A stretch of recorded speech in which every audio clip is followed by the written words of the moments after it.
किसान भाइयों, सरसों की खेती की बात आए और सल्फर की बात ना हो, ऐसा हो ही नहीं सकता।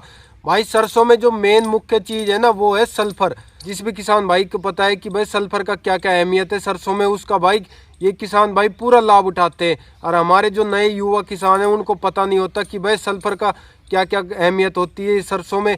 तो भाई उनको पता नहीं है तो सरसों की फसल में सल्फर के क्या क्या फायदे होते हैं, हालांकि में ये कुछ काम आती है या फिर वैसे ही भ्रम बना रखा है किसानों के दिमाग में।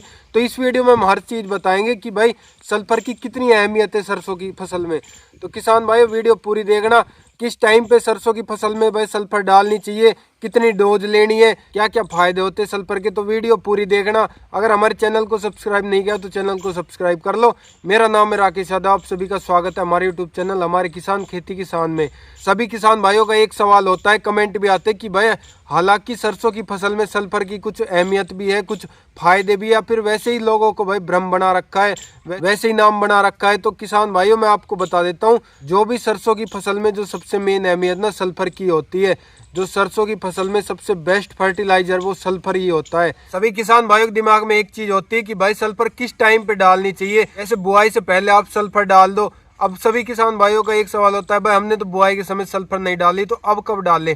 आप भाई जब पहली सिंचाई करते हो 25 से 30 दिन की जब आपकी सरसों की बुआई हो जाती है, तब आप पहली सिंचाई करते हो तो उसमें भी आप सल्फर डाल दो। उसके बाद तीसरी स्टेज में भी आप भाई सल्फर डाल सकते हो। जैसे किसी किसान भाई ने सिंचाई पे भी नहीं डाली, बुआई पे भी नहीं डाली, तो जब आपकी सरसों में जब फूल आने लग जाते हैं तब भी आप सल्फर डाल सकते हो। 1 एकड़ में आप 6 किलो सल्फर डाल सकते हो।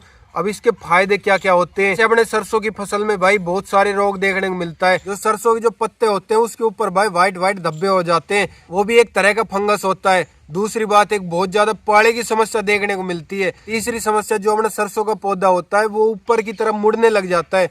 फिर क्या है, जो अपना प्रकाश संश्लेषण वो पूरा तरीके से ले नहीं पाता है। उसकी वजह से जब पौधे को अपना खाना ही नहीं मिलेगा तो भाई वो कैसे बढ़वार करेगा, वो ग्रोथ कैसे दिखाएगा। तो भाई जब आप अपने खेत में सल्फर डालोगे ना, तो ऐसी कोई समस्या देखने को नहीं मिलेगी। जब आपकी सरसों में फलियां आने लग जाती, दाना बढ़ने लग जाता है, तो एक पाले की बहुत ज्यादा समस्या आती है। ज्यादा सर्दियां पड़ती है तो पाले की बहुत ज्यादा समस्या देखने को मिलती है। आपके खेत में जब सल्फर पड़ी होगी तो भाई ठंड से बहुत बचाव रहेगा। सरसों का जो पौधा होता है, सल्फर भाई उसमें गर्माहट लेके आता है। जब पौधा पूरा गर्म रहेगा, तेल की मात्रा ज्यादा रहेगी, तो वैसे ही अपने आप सर्दियां नहीं आएगी, तो पाले की समस्या ऐसी कुछ देखने को नहीं मिलेगी। मेन जब आप सरसों को मंडी में लेके जाते हो ना, तो जो आपका भाव फिक्स करेगा, जब आपकी तेल की मात्रा ज्यादा रहेगी, आपकी लैब ज्यादा निकल के आएगी, तो आपको भाव ऑटोमेटिक तगड़ा देखने को मिलेगा। किसान भाइयों का एक सवाल होता है कि सल्फर भाई किस तरह की आती है। भाई सल्फर कई तरह की आती है। एक आती है लिक्विड फॉर्म में आती है, एक दानेदार में भी आती है, एक आती है पाउडर फॉर्म में। सरसों की फसल में भाई कौन सी सल्फर डालनी चाहिए जिसका बेस्ट रिजल्ट है, जिसकी शानदार रिजल्ट देखने को मिले। तो भाई एक जो लिक्विड फॉर्म में आती है उसको भी किसान भाई डालते हैं। भाई मैं ये सजेस्ट करूंगा कि आप उसको स्प्रे ना करें।